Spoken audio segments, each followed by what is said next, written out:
Muy buenos días, en esta oportunidad nuevamente nos vamos a reencontrar en esta semana de las clases virtuales y vamos a hablar sobre lo que viene a ser el Virreinato 3, lo que vamos a examinar el aspecto de la economía. La semana pasada habíamos hablado sobre la creación del virreinato, habíamos hablado sobre las causas del virreinato, hemos retrocedido ciertos antecedentes para poder comprender a este sistema político absolutista que llegó a ser el virreinato peruano. Ahora vamos a hablar sobre el aspecto de la economía. Para nosotros hablar del virreinato es importante entender qué cosa fue el mercantilismo, qué cosa fue el monopolio y qué cosa llega a ser el exclusivismo. Cuando nosotros hablamos del virreinato, el virreinato se va a basar en base a una doctrina económica. Ya, esa doctrina económica se llama justamente el mercantilismo. ¿Y en qué se va a avanzar el principio del mercantilismo? En la acuñación, explotación y expropiación de la minería, vale decir, la plata. El primer mineral que va a aparecer en el mundo, sobre todo en este contexto, en el Perú, en el virreinato, viene a ser la plata, que se detectaron 728 minas de plata al interior del virreinato peruano durante su permanencia y desarrollo. Cuando yo te hablo básicamente del mercantilismo, el mercantilismo te está diciendo, dice muy claramente, que llega a ser una doctrina basada en la acuñación de ¿qué? En la acuñación de metales. El mercantilismo, en otras palabras, España lo que buscaba era extraer la riqueza del Perú. La riqueza del Perú que partía directamente ¿de dónde? Del puerto del Callao con dirección a España, Sevilla. Mira lo que te estoy diciendo, partía del puerto del Callao con dirección a Sevilla, España. Entonces, quiere decir que a lo largo de este tránsito marítimo iban cargamentos llenos de baúles de plata. Eso viene a ser el mercantilismo. Pero ¿por qué España tenía tanta sed y tanta hambre del mercantilismo y la acuñación de la plata? Para que ellos mismos puedan pagarse las deudas que ellos mismos habían contraído en Europa y que a la vez la casa de los Habsburgo puedan asumir también esas deudas que contrajeron durante su gran hegemonía. Acuérdate tú que uno de los grandes problemas que llegó a tener España, la corona, fue el mal manejo administrativo y contable de los propios recursos de los minerales que ellos saquearon y extrajeron, no simplemente del Perú, sino también de Veracruz, del Virreinato de Perú y el Virreinato de México, como también de Panamá, también está Portobelo, también está Cartagena, Colombia, como también se encuentra nuestro propio territorio, el territorio del Tahuantinsuyo, y después se instaura el virreinato peruano.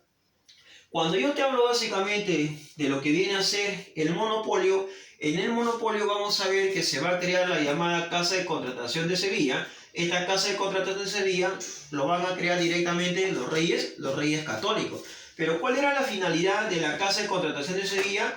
La finalidad era controlar la producción, la mercancía que sale del puerto del Callao directamente hacia España, y que no simplemente es el Callao, sino también son los puertos de Veracruz, los puertos de Panamá, Portobelo y Cartagena. Ahora, el exclusivismo me va a determinar la apertura de puertos. ¿Qué quiere decir? Que van a haber puertos ¿en dónde? Van a haber puertos en Veracruz, en América, en Panamá, Portobelo, Cartagena. En otras palabras, se van a crear la llamada flota de galeones. Y la flota de galeones lo va a crear justamente el rey Felipe II, hijo del rey Carlos V, el mismo que instauró el virreinato peruano un 20 de noviembre de 1542. Pero ¿por qué se va a establecer la flota de galeones? La flota de galeones se establece porque aparecen corsarios piratas que asaltaban básicamente el tránsito de lo que es el Callao hacia Europa, Sevilla, y acumulaban básicamente ¿qué cosa? Los piratas y los corsarios acumulaban riqueza.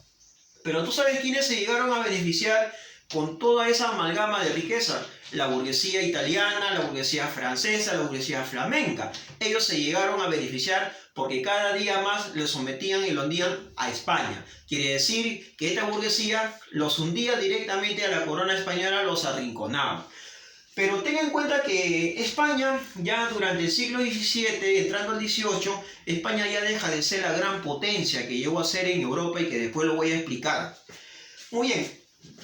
Tomando en cuenta la economía, hay que entenderla desde el punto de vista del mercantilismo, del monopolio y del exclusivismo. Pero muy aparte de la Casa de Contratación de Sevilla, se encontraba también el Tribunal de Consulado. El Tribunal de Consulado es aquel que controlaba y regulaba el comercio, pero al interior del virreinato peruano, o sea, al interior del territorio del virreinato peruano. Entonces, ¿cuáles fueron las instituciones que van a controlar y regular? Por un lado es la Casa de Contratación de Sevilla, el segundo, el Tribunal del Consulado. Muy bien.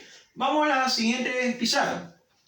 Si bien es cierto, hablamos de la extracción del mineral de la plata, pero también vamos a ver las clases de impuestos. Las clases de impuestos que van a existir vienen a ser la alcabala, que es el impuesto de la venta, pero al interior del virreinato, quiere decir al interior del Perú. El almorijazgo, el impuesto aduanero arancel, quiere decir que toda embarcación que salía del puerto del Callao hacia Europa se tenía que pagar el 10% de derecho de aduanas. Siguiente dice, el tributo es el pago que va a realizar básicamente el indígena. Pero también van a haber indígenas que por no ir a trabajar a los centros mineros o porque tenían condiciones económicas, ellos van a pagar directamente para librarse del trabajo forzoso de la mina, pero aún eso no fue siempre así, porque a pesar de que ellos pagaron para no ir a trabajar, al final tuvieron que ir forzosamente a trabajar a los centros mineros. Hablamos del diezmo. El diezmo viene a ser la producción agropecuaria. Cuando hablamos de la producción agropecuaria hay que entender que fue la actividad que menos importancia le dieron los españoles. El quinto real va directamente favorecido ¿a quién? Favorecido a la corona. Pero algo que tú tienes que saber en este contexto del virreinato peruano, los españoles cuando ellos vinieron en el año 1542 estableciendo el virreinato peruano, los españoles no llegaron a crear en el Perú lo que llamamos hoy día una nación. Ellos no crearon una soberanía, ellos no crearon una república, sino que esto se debió básicamente a intereses de extracción, a lo que podríamos llamar robo de los recursos extractivos que se encontraban en donde, tanto en el Perú como en México, y que los principales centros mineros fue Potosí, Cerro de Pasco, Guantajaya, Gualguayó, Castro Virreina.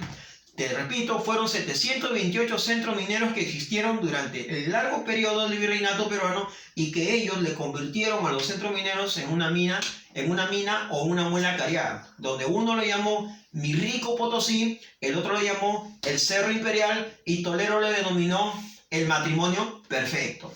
Ahora dice, ¿pero qué es lo que va a llegar a suceder al extraer los centros mineros? Para extraer los centros mineros, ¿qué se necesita? Se necesita la fuerza de trabajo. La única institución que va a llegar a sobreexistir durante el virreinato peruano viene a ser justamente la mita. ¿Quiénes trabajaban en la mita? En la mita trabajaban justamente los mitayos y trabajaban entre 13 a 15 horas. Pero ¿qué va a expropiar o qué va a hacerle daño a la salud de estos mitayos? Los gases tóxicos al momento que uno ingresa a los centros mineros y la falta de alimentación. Los obrajes también son llamados chorrillos. Quiere decir que estos obrajes eran pues manufacturas textiles. Pero ¿quiénes eran dueños de los obrajes? Los dueños de estos obrajes eran hacendados y criollos, y que a la vez tenían una mano laboral explotada de las mujeres indígenas, las que se encargaban básicamente de hilar la lana, la chompa, a base de la alpaca. Al interior del virreinato peruano se va a llegar a producir también las luchas anticoloniales. Pero al hablar de las luchas anticoloniales, no simplemente me estoy refiriendo a la de José Gabriel Condorcanqui, sino también está la de Juan Santos Atahualpa, mucho más antes que la de Túpac Amaru. Pero cuando hablamos nosotros de las luchas anticoloniales, hay que entender que ya un 4 de julio de 1776, Estados Unidos había logrado su independencia. Una independencia que se establece un 4 de julio de 1776 a través de la burguesía intelectual de John Hancock. Posteriormente tenemos a Thomas Jefferson, a Abraham Lincoln, a George Washington. Entonces, ese es como contexto. Ahora, pero ¿cuáles fueron las causas reales por las cuales José Gabriel Condorcanqui se va a llegar a rebelar? Las causas van a ser la explotación, el racismo, la desigualdad que van a establecer los españoles al interior del virreinato peruano. Pero, por ejemplo, Enrique Tenderte, un historiador argentino, él investigó muy de cerca la revolución de Túpac Amaru y él sostiene que esta revolución de José Gabriel Condorcanqui fue la más dura que llegó a afrontar la corona española, porque cuando llega el siglo XVIII, los españoles se convierten más ambiciosos y ellos mismos empiezan a violar sus propias leyes. Para el historiador Carlos Contreras dice que la mayor amenaza que llega a tener el virreinato peruano justamente fue la revolución de José Gabriel Condorcanqui. No hubo una amenaza tan grande como la que originó Túpac Amaru al interior del virreinato peruano. En cambio, para Francisco Quirós sostiene que hay que analizar el papel que tuvo el corregimiento, los cacicazgos, el curacazgo y la población indígena. Los corregimientos, tú muy bien sabes, ellos gobernaban, cobraban impuestos a nombre del rey de España. Los cacicazgos o curacazgos, ellos cumplían doble función de funcionario. Por un lado, jefe de agrio, por otro lado, jefe curaca, y a la vez ellos organizaban la mita. Y la población indígena veía mal también a quién, a los propios curacas, como veían mal también a los corregidores. O sea, sin esos elementos no se podría entender para Francisco Quirós la revolución de José Gabriel Condorcanqui. Ahora, hay que entender que antes de 1780, cuando estalla la revolución de José Gabriel Condorcanqui, ya en el año 1730 habían ocurrido rebeliones mucho más antes. Pero en el año 1780 se subleva Tambo Watson, que debió haber sido la verdadera revolución del siglo XVIII, pero fue focalizada donde murieron sus líderes, vale decir, los españoles se dieron cuenta de ese intento de revolución. Hasta que vino pues la figura de José Gabriel Condorcanqui Túpac Amaru II, donde él dice manifiesta ser descendiente del linaje de los incas, pero no existe en verdad un documento fehaciente que compruebe que él venga del linaje de los incas del Tahuantinsuyo. De igual manera lo establece Mateo Pumacahua, decir descendiente de los incas, y que no eran los únicos, sino que en otras palabras habían centenares de curacas que decían provenir de la descendencia real de la nobleza de los incas. Entonces, esta llamada revolución de José Gabriel Condorcanqui, sus causas en contra de los encomenderos, de las encomiendas, de los obrajes, de la extirpación de idolatría, reparto y de la imposición cristiana, vale decir, el catolicismo. El núcleo de la revolución de José Gabriel Condorcanqui viene a ser justamente el Cusco. Entonces, esta revolución se inicia en el siglo XVIII, 1780, y culmina en 1783. En otras palabras, se discute mucho si verdaderamente fue una revolución o una rebelión.